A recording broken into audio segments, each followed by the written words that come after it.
कहिले सोच्नु भएको छ विदेशमा एक्लै बसेर खाना खाँदा कस्तो महसुस हुन्छ भनेर? अगाडि प्लेटभरि खाना त हुन्छ, तर प्लेटमा कतै न कतै खालीपन जस्तो लाग्छ।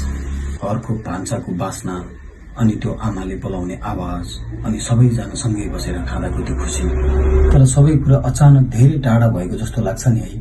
र विगत 11 वर्षदेखि तारो मस्यौडाले हरेक विदेशी नेपाली नागरिकलाई ओइल ब्रान्डिङ सहित पिडालु र मासको मस्यौडा, तिलको पाउडर, गुन्द्रुक लगायतका परिकारहरू बेच्दै आइरहेको छ, जसले आफ्नो देश र परिवारबाट टाढा हरेक व्यक्तिलाई घरको स्वाद, परम्परागत परिकार र आफ्नोपनलाई नजिक राख्न मद्दत पुर्याएको छ।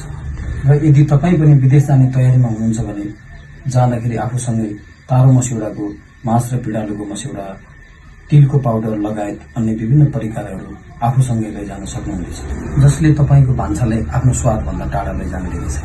र अझै जेठ महिनाभरि त हाम्रो हरेक प्रोडक्टमा 20% छुट पाउँदै हुनुहुन्छ। त्यसैले आजै तल दिएको नम्बरमा सम्पर्क गरी अर्डर गरी मौकाको फाइदा उठाउनुहोस्।